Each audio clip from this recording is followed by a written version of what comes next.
주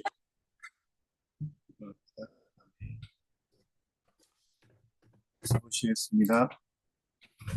신명기서 5장 6절에서 7절입니다. 나는 너를 애굽 땅 종되었던 집에서 인도하여 낸 내 하나님 여호와라. 나 외에는 다른 신들을 내게 두지 말지니라. 지난 시간에는요, 이스라엘의 백성들이 가나안 땅에 들어가기 전에 모세를 통해서 하나님의 언약과 율법을 이제 받는 장면을 보았습니다. 그리고 그 중심에 십계명이 있음을 얘기했고요. 그리고 이 계명은 하나님 백성이 어떻게 살아야 하는지 보여주는 가장 근본적인 계명입니다. 신약 시대의 오늘날까지 유효함을 우리는 말할 수 있습니다. 그리고 첫 계명은요, 모든 계명의 기초임을 말합니다. 나 외에 다른 신들을 내게 두지 말라. 오직 여호와만이 참된 신이시고 하나님이시라는 고백입니다. 우리의 마음과 뜻을 다해 하나님을 사랑하라는 또 고백일 것이고요. 이 계명이 무너지면 나머지 9가지 계명이 설 자리가 없다라는 것입니다. 그래서 오늘 우리의 삶 속에서 다른 신을 두지 않고 세상 문화와 가치관에 스며들어 있는 우상을 경계하며 하나님만 섬기며 사랑하는 그 첫 계명을 또 이어가 보려고 합니다. 신명기서 6장을 보면요, 1절에서 여긴 없습니다. 3절까지는 십계명, 1절에는 하나님의 명령과 규례와 법도를 너희가 건너가 차지할 땅에서 꼭 행하라는 것이고요. 그리고 너와 내 아들과 내 손자까지 3대에 걸쳐서 그리고 여호와를 경외하는 것이 온 가족이 모여 있으니까 전체가 다 이렇게 해야 됨을 말씀했습니다. 젖과 끝 꿀이 흐르는 땅에서 내가 크게 번성할 것을 말씀하십니다. 그리고 4절에서 5절까지는요. 우리 하나님이 유일하신 분이라는 것. 그리고 우리는 마음과 뜻과 힘을 다해 여호와를 사랑해야 한다라고 합니다. 근데요. 그게 쉽지가 않습니다. 안 된다는 것입니다. 그냥 대단히 부지런히 하나님의 말씀과 계명을 가까이 해야만 이것이 가능하다는 것입니다. 그래서 이걸 우리 삶의 중심으로 깊이 들어오게 만들어야 합니다. 왜 그렇습니까? 세상 문화와 일상도 우리의 피부에 접촉해 있기 때문인 것입니다. 세상의 문화가 우리 가운데 흡수되어 있기 때문에 그렇습니다. 그래서 우리는 굉장히 말씀을 깊이 받아들여야 합니다. 그래서 6절에 이렇게 이야기합니다. 오늘 내가 내게 명령하는 이 말씀을 너희 마음에 새기라. 마음에 못 새기면요, 문신이나 안 지워지게 어디를 해놔야 됩니다. 또 자녀들에겐 또 뭐라고 합니까? 7절에. 내 자녀들에게 부지런히 가르치며 집에 앉아 있을 때에든지, 길을 갈 때에든지, 누워 있을 때에든지, 일어날 때에든지, 이 말씀을 강론할 것이며, 그렇게 이야기를 합니다. 왜 그렇게까지 합니까? 부모 때는 잘 돼도요, 이게 전수가 잘 안 될 수 있다는 것입니다. 신앙의 전수는 정말 중요합니다. 부모가 집에서 하는 일이 가장 중요한 일이 이것입니다. 그런 그 다음에 본인은 어떻게 합니까? 자기도 지키기 위해서 8절에 너는 또 그것을 내 손목에 매어 기호를 삼으며 내 미간에 붙여 표를 삼고 손에 매고 손목에 매 이게 뭡니까? 사람들이 만나게 되면 악수나 이렇게 하는 것이 일상이고요. 이마는 또 어떻습니까? 나는 볼 수는 없지만 앞사람이 그걸 보는 것입니다.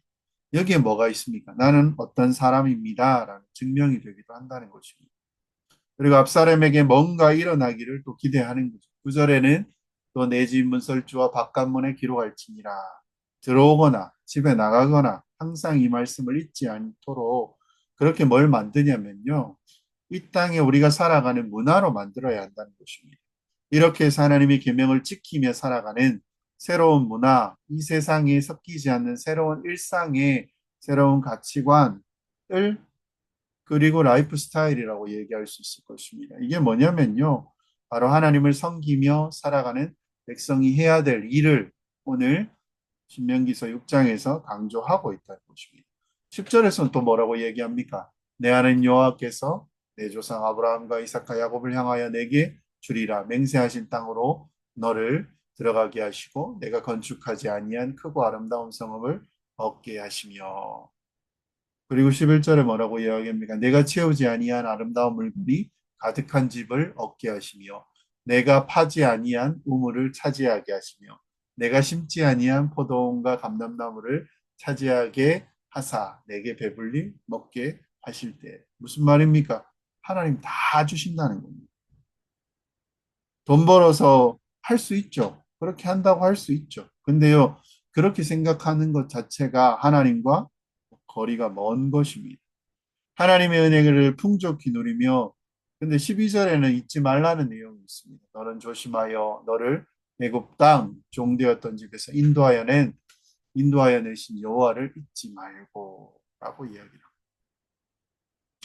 그 애굽 땅의 악한 문화 속에서요. 종살이하고 있는 그 문화 속에서 내가 건져냈는데 새로운 계명으로 너희를 새로운 나라에서 살게 하신 나 하나님의 은혜를 잊지 말라라는 것입니다. 하나님의 계명이 지배하는 적과 꿀이 흐르는 그 땅에서 살게 할 것이고 그렇게 그냥 복을 주시겠다는 것입니다. 우리가 믿을 게 뭐냐면요. 주님께 순종하면 복을 받는다는 것입니다. 여러분 기억하십시오. 잊지 마십시오. 13절에 뭐라고 이야기합니까? 내 아는 여호와를 경외하며 그를 섬기며 그의 이름으로 맹세할 것이니라. 경외하며 섬기며 이게 무엇입니까? 하나님의 계명을 지켜서요. 그 말씀을 지키며 살아가는 세상을 만들어내는 바로 그것입니다. 14절에 뭐라고 이야기합니까? 너희는 다른 신들과 곧 내 사면에 있는 백성의 신들을 따르지 말라. 이게 연결되는 것입니다. 계명을 어기고 그들의 문화에 종속되어지면요. 그들의 신을 따를 텐데 절대로 너희는 그렇게 하지 말라는 것입니다. 15절에 뭐라고 이야기합니까? 너희 중에 계신 너희 하나님 여호와는 질투하시는 하나님이신즉 너희 하나님 여호와께서 내게 진노하사 너를 지면에서 멸절시키실까 두려워하노라 라고 또 얘기를 해요. 멸절시키신다라고. 그리고 7장 1절에서 뭐라고 이야기합니까? 내 하나님 여호와께서 너를 인도하사 내가 차지할 땅을 들이시고 내 앞에서 여러 민족과 의 족속과 기르스 족속 아모리 가나안 브리스 히위 여부스 곧 너보다 많고 힘이 센 일곱 족속을 쫓아내실 때에 2절에 내 하나님 여호와께서 그들을 내게 넘겨 내게 치게 하시리니 뭐냐면요 다 쫓아내야 한다는 것입니다. 그 속에 그들과 함께 있으면 안 됨을 이야기합니다. 그래서요 그때 너는 그들을 진멸할 것이라 그들과 어떤 연약도 하지 말 것이요 그들을 불쌍히 여기지도 말 것이며 라고 이야기합니다. 우상숭배와 관련돼 있다는 것입니다. 새로운 세상에 들어왔음을 그리고 그들을 불쌍히 여기지도 말고 그들과 어떤 언약도 세우지 말라고 이야기합니다. 3절에 뭐라고 얘기합니까?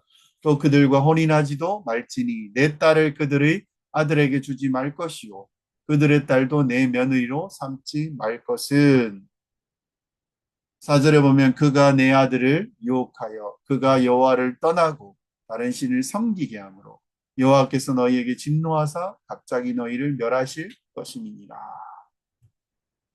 왜요? 우상숭배로 가게 된다는 것입니다. 그래서 어떻게 합니까? 5절에 오직 너희가 그들에게 행한 것은 이러하니 그들의 제단을 헐며 주상을 깨뜨리며 아세라 목상을 찍으며 조각한 우상들을 불사를 것이니라. 6절에 또 뭐라 그래요? 너희 여호와 내 하나님의 성민이라. 내 하나님 여호와께서 지상 만민 중에 너를 자기 기업의 백성으로 택하셨으니. 7절에 뭐라고? 여호와께서 너희를 기뻐하시고 너희를 택하시면 너희가 다른 민족보다 수요가 많기 때문이 아니라 너희는 오히려 모든 민족 중에 가장 적으니라.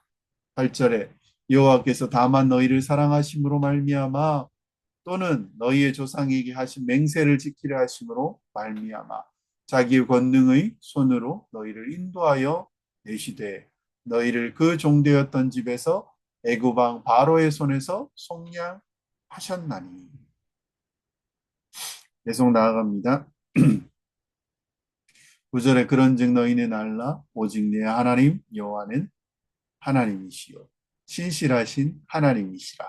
그를 사랑하고 그의 계명을 지키는 자에게는 천대까지 그의 언약을 이행하시며 인애를 베푸시되. 10절입니다. 그를 미워하는 자에게는 당장 보응하여 멸절하시나니 여호와는 자기를 미워하는 자에게 지체하지 아니하시고 당장에 그에게 보응하시느니라. 마지막으로 11절 보면요. 그런즉 너는 오늘 내가 내게 명령하는 명령과 규례와 법도를 지켜 행할지니라. 쭉 읽었습니다. 어렵지 않죠? 마음에 새기셔야 합니다. 우상은요, 우리의 일상이든지 그냥 호흡하며 살아가는 이 세계와 별개로 존재하지 않습니다. 그냥 여기 안에 있어요. 만약 그런 것이 우상이라면요, 우리는 별개로 되어 있다면 안 하면 되잖아요. 뭐 예로 불교를 믿는다든지 이런 거 안 하시잖아요. 갑자기 공자의 마음이 들어와서 나는 유교야. 다른 종교를 섬기든지 그렇게 안 됩니다. 근데 우리는 안 합니다. 거부하잖아요, 몸적으로. 우리가 어떤 생각이 있냐면요. 숨어있는 우상을 숭배하며 하나님이 가장 싫어하시는 일을 하고 있다는 거예요. 그러고 싶으십니까? 그러니까요, 우리의 영적 감각과 정서적인 정서는요, 어떤 생각이 있냐면, 우리가 다른 종교를, 우리가 그걸 따르는 게 아니고요. 어떤 우상들을 집에 만들어서 뭐 절하고 하는 것은 당연히 아니잖아요. 마음을 다해서 하나님만을 예배하며 섬기는 게 당연하다는 걸 우리는 압니다. 오히려 다른 거 섬길까 봐 우리는 경계하지 않습니까? 근데요, 우리의 일상 속에 우리가 사는 삶의 방식에 우상 숭배와 깊이 세상 사람들과 살아가는 삶의 방식이 우상 숭배와 깊이 연결되어 있다면 얼마나 그걸 조심하고 경계할 수 있냐라는 것입니다. 그냥 삶인데요. 호흡하는데요. 그냥 살아가는 건데요. 하나님이 이걸 말씀하신 거예요. 너희가 그들과 섞여서 그냥 대화하고 먹고 이러는 가운데 그냥 물든다는 것입니다. 그래서 말씀하시는 게 뭐냐면요. 아예 그것을 쫓아내고 아예 버리고 하나님의 문화로 대체하라는 것입니다. 이걸 말하고 있습니다. 만약에 우상숭배는요, 만약에 우상숭배는 우리 일상 속에 있다는 것입니다. 우리가 남들처럼 울고 웃고 살아가는 그 속에 깊이 들어 있습니다. 이 세상의 풍속을 따라 살아가는 것. 우리는 어떤 것을 경계를 합니다. 어떤 부분은 조심하기도 하는데요. 어떤 거는 또 허용하고 있다는 것입니다. 근데 이게 너무 깊이 들어와 있습니다. 그리고 이제 우상숭배에 빠져서 살 수도 있으니까 이걸 좀 경계하라고 말하는 것입니다. 우리가 이것을 보면요. 어떤 것을 경계하며 이 세상에 어떤 것을 조심하라 하면 보통은 우리가 받아들입니다. 들었으니까. 근데요, 내가 좋아하는 것, 내가 받아들여서 내 삶 깊숙이 들어와 있는 어떤 것들, 이런 것은요, 만약에 내가 이거를 위해서 이렇게 딱 건들면요, 내가 좋아했던 것, 소중하게 생각했던 것, 뭐 여러 가지가 있겠죠. 명예도 있을 것이고, 뭐 성공, 그리고 내가 다니는 직장, 뭐 돈을 버는 것, 그리고 내가 어느 부분에 돈을 쓰는 것, 이런 것들이 나타나는 것을 이야기하면요. 그게 잘못됐다라고 이야기하면, 그러면 자기의 일상생활과 충돌해서 그때는 반발해서 이야기를 한다는 거죠. 내가 이 정도 돈 버는 이런 건 할 수 있지 않냐. 남들도 다 하는. 그럼 나보고 어떻게 하란 말이냐? 이 세상에서 내가 살아가는 곳인데 어떻게 떠나라는 말이냐? 이렇게 말합니다. 또 뭐가 있습니까? 먹고 살아야 되지 않습니까? 이렇게 나아간다는 것입니다. 이렇게 생각이 들 때 우리는 조심해야 됩니다. 질문조차, 겉면조차 이해하기를 거부한다는 것입니다. 내가 지금 죽겠니? 아무것도 하지 말란 말이냐? 세상 그렇게 재미없게 살라고 얘기하시는 거냐? 재미없게 살라고 얘기하는 겁니까? 주 안에 사는 게요, 예수를 믿고 그리스도 안에 사는 게 얼마나 재미있는 줄 여러분 아십니까? 주 안에 사는 것이 희락일 것이고 가장 큰 기쁨입니다. 얼마나 신날 수밖에 없는지 모릅니다. 도대체 뭘 바라고요? 세상에서 어떤 기쁨을 구했길래 마치 그것이 없으면 내 인생이 자기의 인생이 메말라질 것처럼 재미없다, 건조해질 거라고 여러분 얘기하냐는 것입니다. 물론요, 누리고 있는 그것들을 포기하라는 거 억울할 수도 있습니다. 나 열심히 살았고요. 그냥 가정 이렇게 건사하게 잘했고, 교회도 열심히 나오고 있는데, 어느 날 좀 듣다 보니까 내가 잘못된 것처럼 나는 교회에서 열심히 하라는 거 다 했고, 왜 내가 우상숭배를 하느냐? 내가 우상숭배자냐? 그러면요, 내 세상의 풍속을 따르는 자가 되었다라는 것입니다. 당신이. 그래서 이 보이지 않는 하나님의 말씀으로 계시된 하나님, 하나님을 제대로 믿고 따르느냐가 얼마나 중요한지를 우리는 다시 되새겨야 되고 생각해야 된다는 것입니다. 그래서 이 이스라엘 백성을 여러분 우습게 보지 마십시오. 어떤 모습이냐면요. 이렇게 쉽게 우상숭배하는 것을 여러분 비웃죠. 어떻게 저렇게 하나님이 보여주시는 능력이 저렇게 나타나는데도 어떻게 저렇게 할 수 있냐는 것입니다. 근데요, 이게 모든 세대, 모든 인류가 부딪히는 문제입니다. 많은 분들이 우상숭배에 대해서 이야기할 때 이렇게 이야기합니다. 하나님 아닌 다른 것을 더 사랑하고 더 찾고 더 숭배하고 더 섬기고 더 의지하고 그것을 더 기뻐하고 편안해하고 그것 때문에 안정돼 보인 거가. 근데요, 그렇게 되면 반대로 하나님을 사랑하고 예수 그리스도를 믿으면 그분이 하신 그 하나님 나라의 모든 일들이 소홀해지고 그것을 통해서 하나님께 영광 돌리는 일과 그분의 뜻을 따라서 다른 사람을 섬기는 일이 소홀해지고 그리고 그게 귀찮아지고 이런 길로 가게 되어 있다는 것입니다. 그냥 내가 하고 싶은 거 하고 좋아하는 거 하니까요. 예배드리고 함께 교제하고 함께 주의 일을 이루어가는 것이 귀찮아지는 거죠. 귀찮아하는 겁니다. 그리고 한 면은요. 하나님 아닌 다른 것을 좋아한다는 것입니다. 제임스 패커 목사님의 책에 보면요. 당신이 찾고 당신이 사랑하고 예배하고 섬기며 당신을 지배하도록 그것들을 받아들인다면 그것이 당신의 신이다. 이런 의미에서 본다면 집, 땅, 장신구, 돈, 지위, 성공 등 탐내는 것도 소유라는 신을 섬기는 것이고 바울은 이런 탐심을 우상숭배라고 했다라고 말하고 있습니다.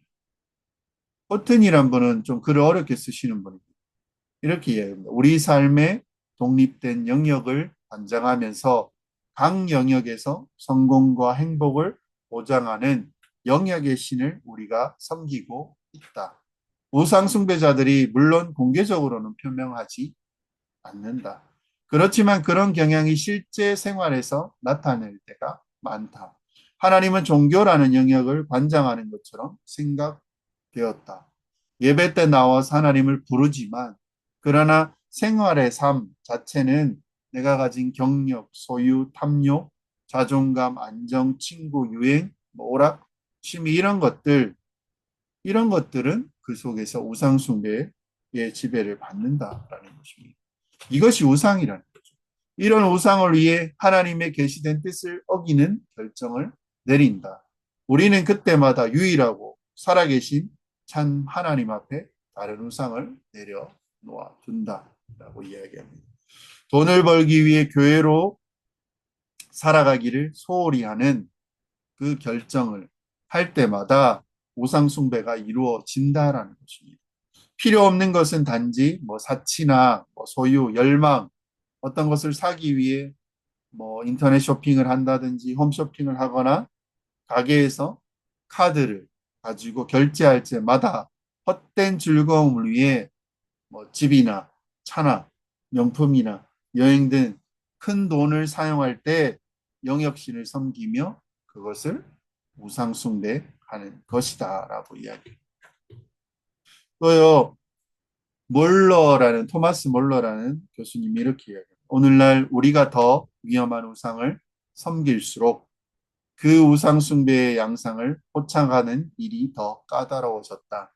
더 엄밀하게 일상 속에 들어와 있다라는 거다. 이런 우상 숭배는 과학과 역사, 생활 양식, 여러 정보 형태 등으로 다양합니다. 자기의 미덕에 대한 만족, 뭐 자기 소신, 자기 가치 이런 것들. 그리고 정부는 민주주의의 이런 형태를 미국은 이게 조금 더 심합니다. 중국은 뭐 말할 필요 없죠. 우리가 지금 뭐 자본주의 그대로 미국처럼 따라가는 것 뭐 같아 보이기도 합니다. 조금 다르죠. 우리의 나중 모습을 거기에 두고 갑니다. 이대로 가면요, 어떻게 보면 뭐 유토피아이즘이라고 하죠. 낙원론 같은 것으로 가게 되는 것입니다. 그리고 그것들을 숭배하는 형태로 우리 일상 속에 들어와 있다는 것입니다. 뭐 다문화는 뭐 이제 시작됐고요. 성별로도 뭐 여러 가지 얘기를 합니다. 그리고 근데 이것이 어찌 보면 뭐 페미나 뭐 이런 것들도 있을 것입니다. 절대시 되기도 합니다. 어떤 하나가 어긋나기 시작하면. 그것은 우리가 그것을 완전히 믿어서가 아닐 것입니다. 우리가 그것을 받들기 때문입니다. 극진하게. 다시 말해서요, 자기 우상 숭배가 상상할 수 없을 정도로 우리 사회에는 집요하게 되어 있다는 것입니다. 모든 것에 자기를 우상 숭배하는 모습이기도 하죠. 그리고 결국은요, 이 모든 것이 자기 숭배라는 것입니다. 그래서 자기를 받아들이고 자기가 믿고 자기가 중요하게 생각하는 것을 그게 진짜 중요하다라고 생각하기 때문에 당연히 극진히 받들죠. 내가 이걸 소중하게 생각하니까. 그렇게 우상 숭배로 전개될 수밖에 없다라는 것입니다. 그래서 어렵습니다. 그냥 한번 들어보셨으면 좋겠어요. 팀켈러 목사님은 이렇게 이야기합니다. 우상숭배란 무엇인가? 무엇이든 당신에게 하나님보다 더 중요한 것이다. 무엇이든 하나님보다 당신의 마음과 생각을 차지하는 것이다. 하나님만이 주실 수 있는 것을 다른 데서 얻으려고 한다면 그것이 바로 우상이다. 무엇이든 워낙 당신의 삶 중심이자 필수여서 그것 없이는 살아갈 가치를 별로 느끼지 못한다면 그것이 바로 가짜 신이다. 우상이 마음을 지배함으로 당신은 더 생각할 것 없이 열정과 에너지, 돈과 정서적인 자원들을 다분히 거기에 쏟을 수 있다. 가정과 자녀, 직업, 돈벌이, 성취, 뭐 이런 사회적 체면, 지위가 다 우상이 될 수 있다. 뭐 이성관계, 로맨틱한, 그리고 업계 인정, 안정하고 평안한 환경, 외모나 뭐 두뇌, 정치적인 대의 명분, 도덕적인 가치가 심지어 기독교의 사역에서 성공하는 것도 다 우상 숭배가 될 수 있다. 그리고 더 넘어서 타인의 삶을 고치는데 인생의 의미를 두는 것도 우상 숭배가 될 수 있다. 다른 사람을 섬기는 것이요. 무엇이든 당신이 그것을 보면 마음속 깊은 곳에 이렇게 말한다. 우상 숭배다. 그건요, 저것만 있으면 내 삶에 의미가 있을 거야. 저것만 있으면 내가 가치 있는 사람이 될 거야. 저게 되게 중요해. 나는 저것 때문에 저것만 있으면 안정감이 들고 평안해져서 내 삶이 평온해지고 나는 중요한 사람이 될 거야. 이렇게 하는 게 우상이다. 이런 관계를 여러 가지로 표현할 수는 있지만 가장 적합한 말은 숭배일 것이다. 팀 켈러는요, 여러 가지 예를 드는데 가장 서부에서 강조하는 것이 이거 같습니다. 돈, 성공, 권력. 이 세 가지를 듭니다. 그리고 내가 만든 신이라는 책을 쓴 마지막 부분에 우상을 식별하는 세 가지 방법을 이야기하고 있습니다. 첫째로요, 자기 생각이 어디로 흘러가는지를 보라고 합니다. 혼자 가만히 있을 때 생각이 주로 뭘 많이 하는지, 어디로 흘러가면서 어떤 생각을 많이 하는지, 이게 바로 당신의 신앙이다. 그래서 마음속에는 실제 신은요, 우리가 따로 애써서 신경 써야 하는 분이 신이 아니라는 것입니다. 그냥 자연스럽게 마음이 가고 저절로 가고 여러분이 즐기는 상상하는 게 뭐냐? 뭐 자기가 바람직한 인생관이 있고 이렇게 됐으면 좋겠다. 이게 내가 원하는 바야. 이렇게 생각하는 거 무심코 자기의 머리를 차지하는 어떤 상상 그리고 습관적으로 생각하며 혼자 속으로 기쁨과 안락을 얻는 그 대상. 이것이 우상이다. 도대체 당신은 무엇을 많이 생각하십니까? 이게 우상이라는 거예요. 그리고 두 번째는요, 돈을 어떻게 쓰는지 보면 자신이 속으로 진짜 사랑하는 것이 무엇인지 식별할 수 있다라는 것입니다. 내 보물이 있는 곳에 마음도 있고 돈을 가장 사랑하는 대상적으로 저절로 흘러가게 되어 있다는 것입니다. 어떤 때는요, 너무 사랑하니까 글로 돈을 계속 쓰게 됩니다. 근데 그리로 돈이 계속 가는 것을 절제하려고 애쓰는 것, 그러면요, 더 확실한 우상이고 우상의 징후라는 것입니다. 바울은 말합니다. 세상에서 가장 사랑하는 사람은 주의 일, 하나님 나라, 자선, 사역, 부재, 여기에 아낌없이 헌금하게 되어 있다라는 것입니다. 근데요, 대부분 어떻습니까? 자기의 옷이나 집이나 차 같은 지위의 상징물에 과소비를 하게 되는 것입니다. 평소의 씀씀이를 보면 그 사람의 우상이 드러나는 것입니다. 종교적인 열심을 가지고 예수를 믿고 봉사하는 그 형태도 여기에 들어 있습니다. 근데요, 진짜 그의 신이 그가 바라는 구원이 다른 곳에 있을 수도 있기 때문입니다. 어디서 보냐면요. 그가 정말 열심히, 저도 마찬가지일 것입니다. 주를 섬기며 가장 바랬던 것, 그래서 하나님이 그것을 들어주시지 않는다면 기도하는 대로 되지 않아서 그것 때문에 섭섭해하고 절망되는 그것이 신일 수 있다는 것입니다. 어렵죠? 사랑하는 지체 여러분, 이게 우리가 싸워야 될 대상이래요. 그리고 신실한 하나님과 목회자들이 대부분 이렇게 이야기합니다. 그래서요, 이런 것에 대한 점검이나 확인 없이 그냥 내가 여기에 젖어서 졸업하고 직장 구해서 돈 벌고 자녀 학교 보내고 노후 준비하고 이렇게 마련하고 이 모든 것이 형태상으로는 문제가 없습니다. 다 그렇게 살아가니까요. 당연히 해야 될 것들입니다. 근데 여기에서 세상 사람들이 생각하고 사고하고 행동하는 방식 그대로 받아들였다가는요. 만약에 그랬다가는요. 자연스럽게도 자신도 모르는 사이에 정말 하나님만 섬기고 하나님만을 위해 살기를 원했는데 그냥 우상숭배로 갈 수밖에 없을 수도 있다는 것을 명심해야 됩니다. 더 큰 문제가 있습니다. 정말 중요한 것은요. 내 인생에 하나님 외에 다른 것에 마음을 쓰지 않는 것이 인생에 너무나 중요한 것입니다. 근데 겁나는 것이 하나 있습니다. 책임의 범위입니다. 함께 예배드리는 부분에서 정말 제대로 전하거나 가르치지 않아서 목회자가.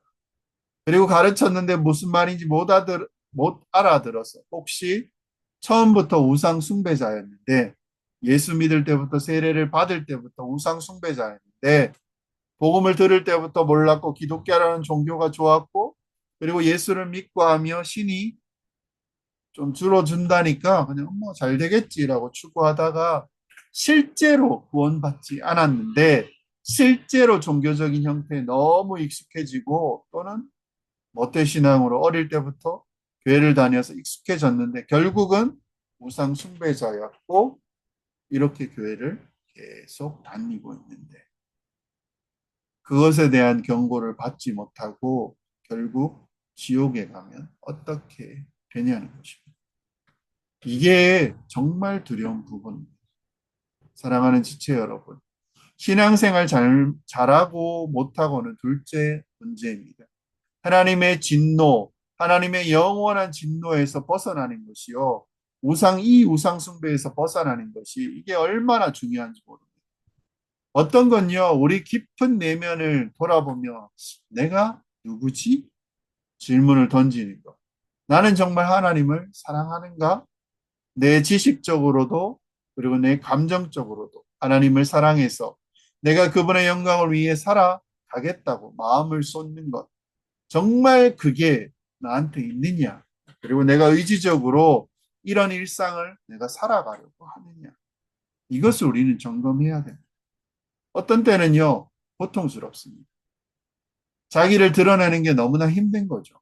나 그냥 그래도 괜찮게 살아가는데 이 정도면 착하게 살죠. 그게 뭐 중요하냐. 점검해야 됩니다. 고통스럽습니다. 나를 드러내는 게. 그리고 완악한 마음, 굳어진 마음으로 이 모든 문제, 하나님의 말씀이 이렇게 나를 치고 있는데 이것을 거부하고 다시 문을 닫고 굳어진 마음을 유지하고 또다시 버티는 거야. 나는 괜찮을 거야. 이 정도는 쟤보다는 내가 낫잖아. 나 교회 오래 다녔고 뭐 내가 직분이 있는 거. 이렇게 일을 많이 하는. 이게 진짜 위험합니다. 너무 위험합니다.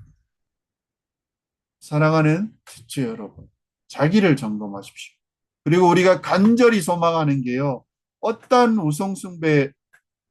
우상숭배도 없이 오직 하나님만을 마음을 다하여 모든 인생을 다하며 섬기고 살아가는 것입니다. 우리가 이것을 위한 인생이 되도록 우리는 점검해야 됩니다. 그리고 돌이켜야 됩니다. 우리를 다시 봐야 마지막으로 말씀드리고 싶습니다. 그러면 만약에 내가 어떤지, 목사님 어떻게 하면 좋습니까? 이게 얼마나 힘든 일입니까? 맞습니다. 이렇게 보면요. 아무도 우상숭배에서 벗어날 수 없는 것처럼 보입니다. 그렇게 생각됩니다. 우리가 일상을 살아가면요. 이 모든 것에서 벗어날 수 있겠습니까? 근데 여러분, 우리가 지금 이 모압 평야의 광야에 있는 사람들이 아니잖아요. 우리는 누구입니까? 새 언약 백성들입니다.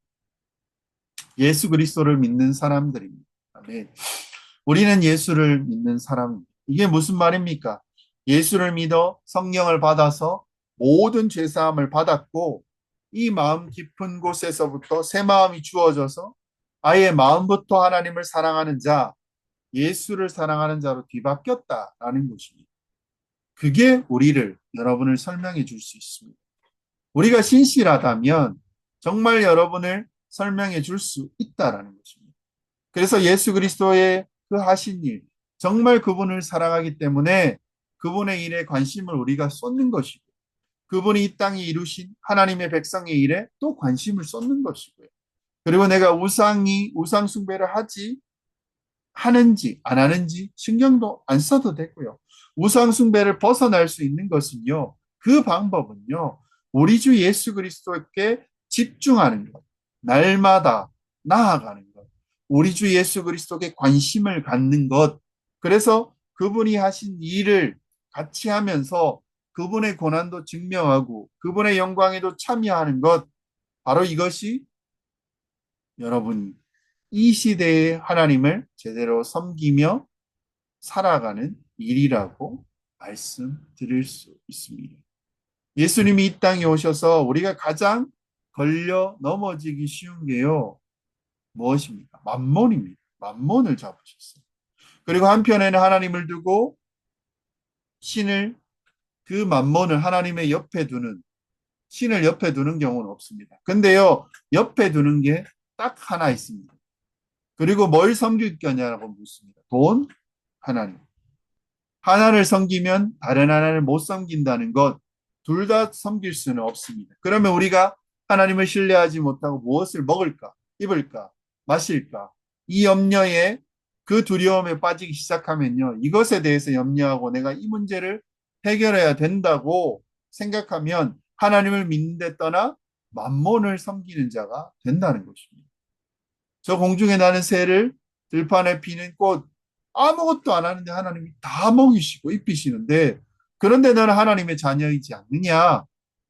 하나님께서 모든 것을 보살펴 주실 거 왜 못 믿니?